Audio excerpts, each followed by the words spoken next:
Praise the lord. ప్రభువైన యేసుక్రీస్తు నామంలో మీ అందరికీ వందనాలు. ఈరోజు మీతో కొన్ని విషయాలను పంచుకోవాలని ఆశపడుతున్నాను. అదేంటంటే, కొన్నిసార్లు మనం అనేక విషయాలకి భయపడుతూ ఉంటాము, దిగులు చెందుతూ ఉంటాము, ఏడుస్తూ ఉంటాము, కృంగిపోతాము, బాధపడుతూ ఉంటాము, ఎంతో నిరుత్సాహంతో నలిగిపోతూ ఉంటాము. ఎందుకు నాకే ఇలా జరుగుతుంది, నేనే ఎందుకు ఇలా అయిపోతున్నాను, నా స్థితి మారదా, దేవుడు నన్ను ఎందుకు పుట్టించాడు, నేను ఈ స్థితిలో ఉంచడానికా దేవుడు నన్ను పుట్టించింది, నా బ్రతుకు ఇంకా మారదా, నా సమస్యలు తీరవా అని అనుకొని భయపడుతూ ఉంటాము. కానీ దేవుడు ఇలా అంటున్నాడు. యెషయా గ్రంథము 41వ అధ్యాయంలో చూసుకున్నట్లయితే దేవుడు మనతో ఇలా మాట్లాడుతున్నాడు. నేను నీతో చెప్పి ఉన్నాను, నీకు తోడై ఉన్నాను, భయపడకుము, నేను నీ దేవుడనై ఉన్నాను, దిగులు పడకుము, నేను నిన్ను బలపరుతును, నీకు సహాయము చేయవాడును నేనే, నీతియను నా దక్షిణ హస్తంతో నిన్ను ఆదుకొందును.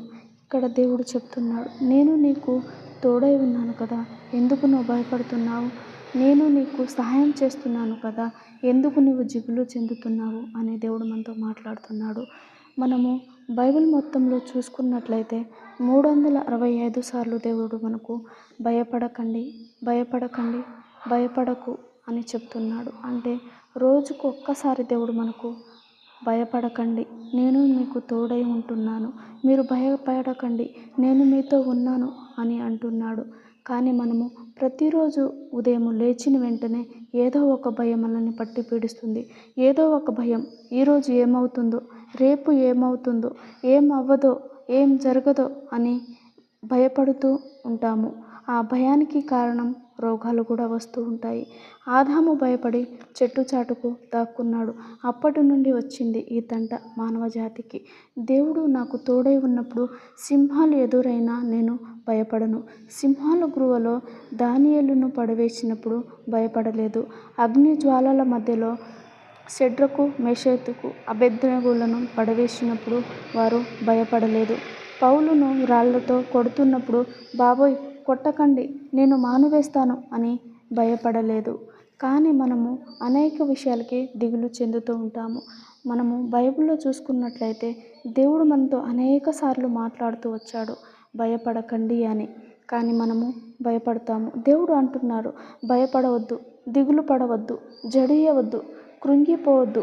ఈరోజు దేవుడు నీతో చెప్తున్నాడు, భయపడవద్దు, కృంగిపోవద్దు.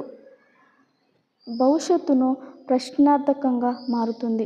ఎలా ముందుకు సాగిపోవాలి తెలియట్లేదు, ఏం చేయాలో తెలియట్లేదు, ఏ ఆధారం కానరాలేదు, ఎటు చూసిన ప్రశ్నలు. అటువంటి నీతో దేవుడు అంటున్నాడు, నేను నీకు తోడై ఉన్నాను, ఎందుకు నువ్వు భయపడుతున్నావు అంటే, ఈ ప్రపంచాన్ని నడిపించే దేవుడు నిన్ను నడిపిస్తాను, నేను నీకు తోడుగా ఉన్నాను. ఈరోజు ఈ మాట దేవుడు నీతో చెప్తున్నాడు. బహుశా నువ్వు భయపడుతున్నావేమో, దిగులు చెందుతున్నావేమో, సమస్యలు చిక్కుకున్నావేమో. అందుకే దేవుడు నీతో మాట్లాడుతున్న మాట, భయపడవద్దు, దిగులు చెందవద్దు, నేను నీకు తోడుగా ఉన్నాను, ధైర్యంగా ఉండుము. ఏ సమస్య వచ్చినా సరే నేను నీకు సహాయం చేస్తాను. నువ్వు బలహీన స్థితిలో ఉన్నా సరే నేను నిన్ను బలపరుస్తాను.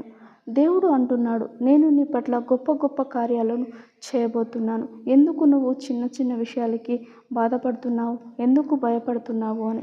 ఎప్పుడైతే మనము దేవుని మీద ఆధారపడతామో, ఎప్పుడైతే దేవుని మీద విశ్వాసం ఉంచుతామో, అప్పుడు దేవుడు మన పట్ల గొప్ప గొప్ప కార్యాలు చేయడానికి సిద్ధంగా ఉన్నాడు. అందుకోసమే ఈ రోజు నుంచి మనకు ఎన్ని సమస్యలు వచ్చినా, ఎన్ని నిందలు వచ్చినా, అవమానాలు వచ్చినా మనము భయపడకుండా, దిగులు చెందకుండా మనము యేసు వైపు చూద్దామా.